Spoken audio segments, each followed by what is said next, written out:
After discovering that my daughter Emma wasn't just ashamed of me, she was being systematically manipulated by a criminal family who had done this exact same thing to at least 2 other women, it was time for the confrontation that would change everything.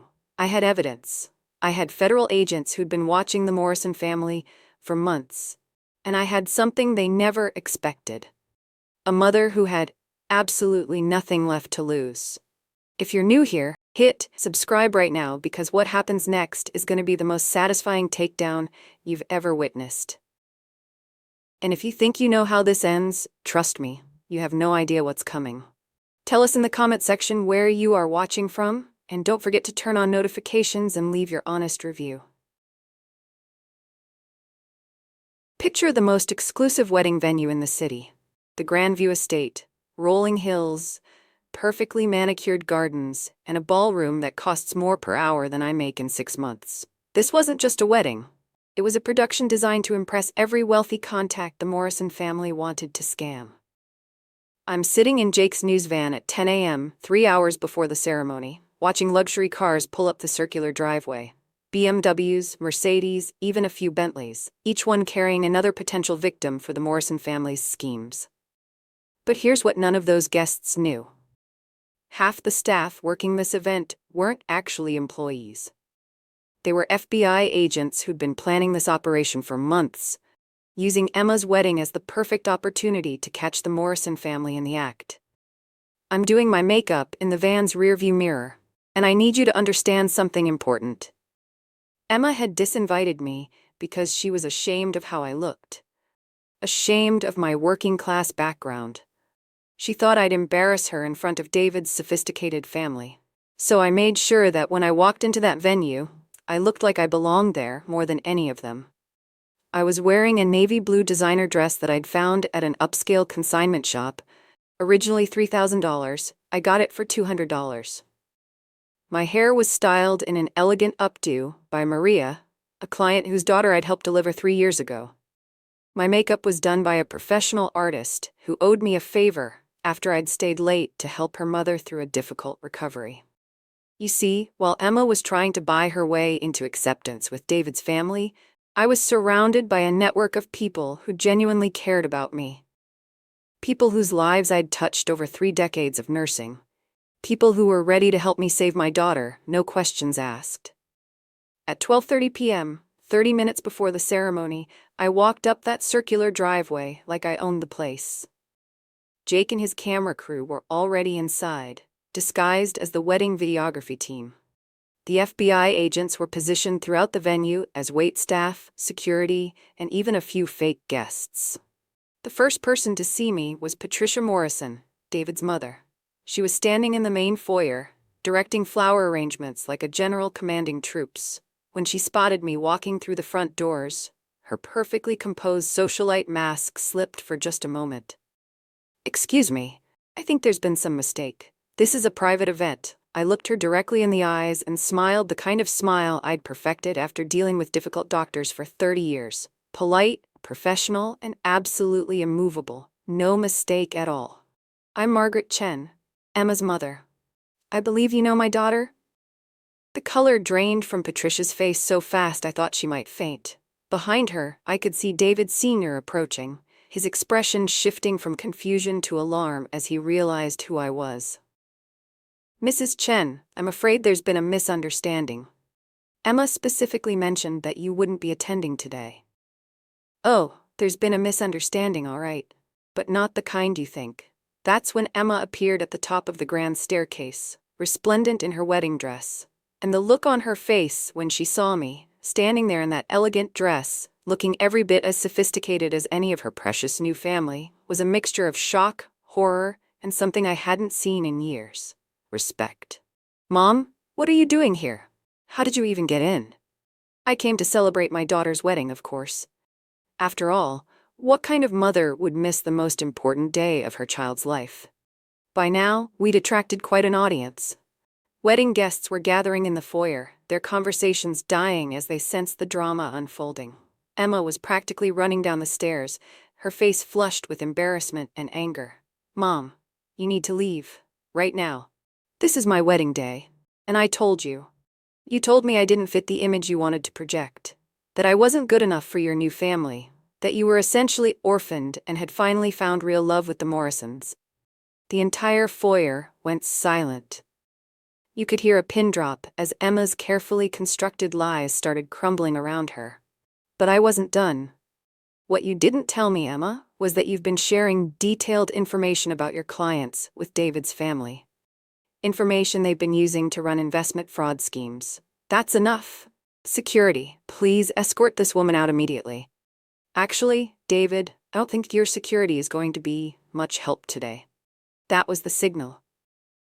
Throughout the ballroom, the foyer, and the gardens, FBI agents began revealing themselves. The waitstaff removed their aprons to show their badges. The photographers set down their cameras and pulled out handcuffs. Even some of the wedding guests stood up and identified themselves as federal agents. The look of absolute terror on Patricia Morrison's face was something I'll remember for the rest of my life. This woman who had manipulated and destroyed at least 2 young women, who had planned to institutionalize my daughter and steal her entire professional network, suddenly realized she was trapped. Ladies and gentlemen, I'm Agent Sarah Rodriguez with the Federal Bureau of Investigation. We have warrants for the arrest of Patricia Morrison, David Morrison Sr., and David Morrison Jr. on charges of wire fraud, money laundering, conspiracy, and kidnapping. But here's the part that made my heart soar. As the agents moved in to arrest the Morrison family, Emma finally understood what was happening. She looked at me, really looked at me, for the first time in months. Mom, what's going on? I don't understand. Emma, sweetheart, David's family aren't the wealthy philanthropists you thought they were. They're criminals who have been using you to access your clients' personal and financial information. I walked over to my daughter, who was standing there in her wedding dress looking lost and confused, and I took her hands in mine. They've done this before, honey, to at least 2 other women. They manipulate young, yet successful women into falling in love with David, isolate them from their families, harvest their professional networks, and then dispose of them. Dispose of them? What do you mean? Miss Chen, we have evidence that your fiancé's family was planning to have you declared mentally incompetent after the wedding, giving them legal access to all your client accounts and professional relationships. The wedding dress suddenly seemed like a costume, and Emma looked like a little girl who'd been playing dress-up in a nightmare. She turned to look at David, who was being handcuffed by 2 FBI agents. David, tell them this is crazy. Tell them we love each other. Tell them. Oh, shut up, Emma. You were never anything more than a useful tool. Did you really think someone like me would actually marry someone like you? And there it was. The mask finally slipped completely, and Emma saw David for what he really was. Not the charming prince who'd rescued her from her humble background, but a predator who'd been using her all along. I wrapped my arms around my daughter as she collapsed against me, her wedding dress rustling like broken dreams. But I wasn't done yet. I had something else to say, and I wanted everyone in that room to hear it. To everyone here today who thought they were attending a wedding, you were actually witnessing the final stage of an elaborate criminal conspiracy. The Morrison family has been using events like this to network with wealthy individuals, gather personal information, and launch investment fraud schemes. They convinced my daughter to cut me out of her life because they knew that a mother's love would have seen through their lies. They preyed on her desire to belong, her dreams of a better life, and her trust in the people she thought loved her. But they made one crucial mistake. They underestimated what a mother will do to protect her child. Agent Rodriguez approached us as the Morrison family was led away in handcuffs. Mrs. Chen, I want you to know that your investigation and Mr. Morrison's reporting were crucial to building our case. Without your evidence, we might not have been able to act in time. What would have happened to Emma if we hadn't stopped this? Based on the pattern we've documented, she would have been declared mentally incompetent within 6 months, institutionalized, and eventually, well, the previous victims were never seen again. Mom, I'm so sorry. I'm so sorry. I know, sweetheart, but you're safe now. You're safe. But as we stood there in that destroyed wedding venue, surrounded by FBI agents and shocked guests, I realized that our story wasn't over. because Agent Rodriguez had just pulled me aside to tell me something that made my blood run cold. "Mrs. Chen, there's something else you need to know. The Morrison family wasn't working alone. They're part of a larger network, and Emma's information may have already been passed to other criminal organizations." "What does that mean?" "It means that even though we've arrested the Morrisons, Emma may still be in danger, and we're going to need both of you to help us catch the rest of them." Just when we thought the nightmare was over, I discovered that the Morrison family was just the tip of the iceberg.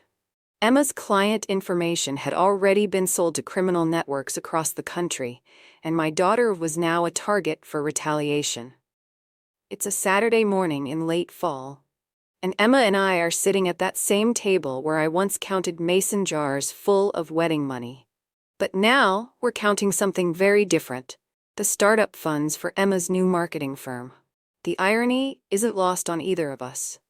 The money I'd saved for her dream wedding was now funding her dream business. But this time, we were partners, not strangers living separate lives. Let me tell you what happened in the 3 months after that wedding that never was. The FBI investigation that started with the Morrison family uncovered something that shocked even the seasoned agents. The Morrisons weren't just running their own cons. They were part of what Agent Rodriguez called the network, a sophisticated criminal organization that specialized in what they called social engineering fraud. Here's how it worked.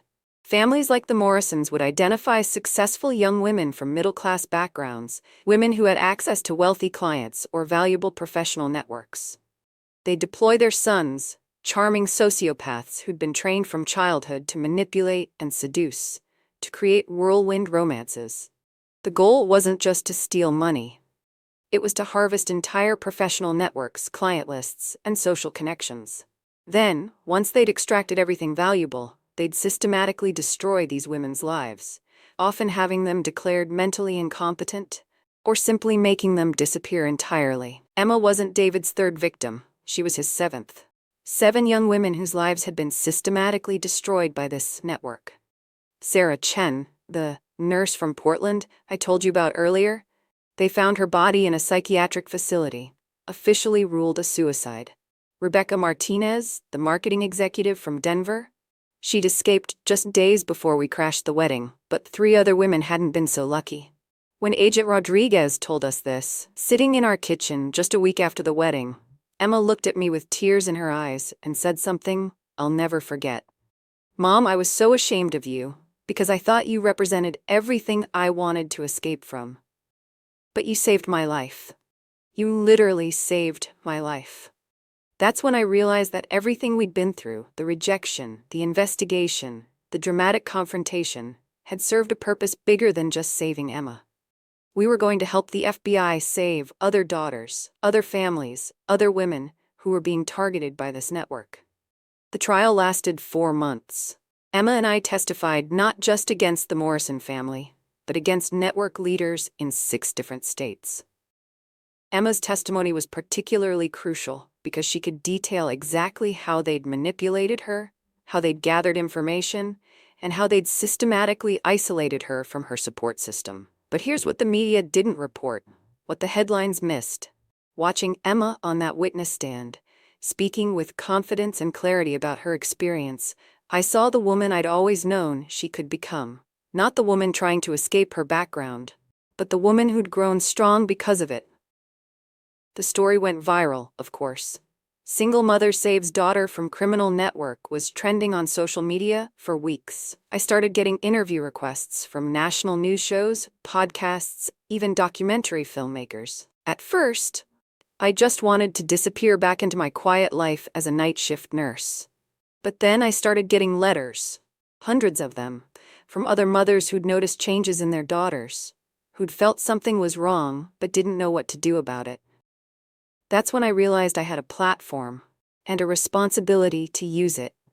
I started speaking at conferences about the warning signs of manipulation and social engineering. I talked to parent groups about maintaining open communication with adult children. I worked with law enforcement to help them understand how these criminal networks target families. But the most important conversation I had was with Emma, 6 weeks after the trial ended. Mom, I want to start my own firm, but I wanted to do it differently. I want to help small businesses, nonprofits, organizations that are trying to do good in the world. And I want you to be my business partner. Emma, I'm a nurse, not a businesswoman. You're the strongest person I know. You took on an entire criminal network and won. You turned a personal betrayal into a mission to protect other families. If that's not business leadership, I don't know what is. So that's how Chen and Associates Marketing was born. Not Chen and Daughter, not Emma Chen Marketing. Chen and Associates because we were finally, truly partners. Our first client was a domestic violence shelter that needed help with their fundraising campaign. Our second was a nonprofit that helped young women transition out of the foster care system. Our third was a small business owner, a single mother who'd been struggling to compete against larger companies. Within 3 months, we had a waiting list of clients. Not because we were the cheapest or the flashiest, but because we genuinely cared about helping people build authentic, sustainable success. Emma moved into an apartment just 10 minutes from mine. Not because she couldn't afford something fancier, but because she wanted to be close to family. Real family. The kind that shows up when you need them, that tells you the truth even when it's hard to hear, that loves you not for what you can provide, but for who you are. The final sentencing hearing was held on a Tuesday in March, almost exactly 1 year after Emma had first met David Morrison. The Morrison family each received sentences ranging from 15 to 25 years in federal prison. The larger network's leaders got even longer sentences. But the moment that made everything worth it came after the hearing.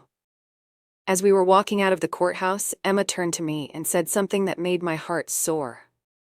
Mom, I spent so many years trying to become someone worthy of love. I never realized I was already loved by the most extraordinary person I knew. You know, people ask me all the time if I regret how everything happened. If I wish Emma had never gotten involved with David. If I wish we'd never had to go through the pain of that rejection and betrayal. And my answer is always the same. I regret that Emma had to experience that manipulation and trauma. I regret that other families suffered because of this criminal network. But I don't regret the journey that brought Emma and me back to each other. Sometimes the most painful experiences in our lives are also the most transformative. Sometimes we have to lose everything we thought we wanted to discover what we actually need. Emma thought she needed to escape her background to find happiness. What she actually needed was to embrace the strength that background had given her. The resilience she'd learned from watching her mother work multiple jobs. The compassion she'd developed from seeing how hard life could be for working families. The integrity she'd inherited from a woman who'd rather tell the truth than live a comfortable lie. These days, our Saturday morning meetings aren't about wedding planning or crisis management. They're about business strategy, about the clients we're helping, about the speaking engagements where we tell our story together. Last month, we spoke at a conference for single mothers about building unbreakable bonds with their children. Emma talked about the dangers of social climbing and the importance of staying connected to your values. I talked about trusting your instincts when something feels wrong and fighting for your children even when they push you away. After our presentation, a young woman approached us, probably about Emma's age, and said something that brought tears to both our eyes. Thank you for showing me that the mother I've been taking for granted is actually my greatest blessing.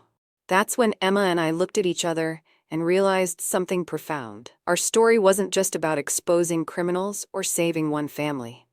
It was about reminding people that authentic love, the kind that challenges you, protects you, and never gives up on you, is more valuable than all the social status and material wealth in the world. The Morrison family thought they could use Emma's shame about her background to manipulate and control her.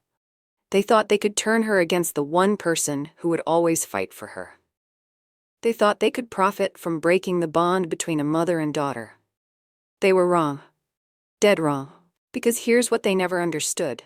A mother's love isn't something you can manipulate or destroy.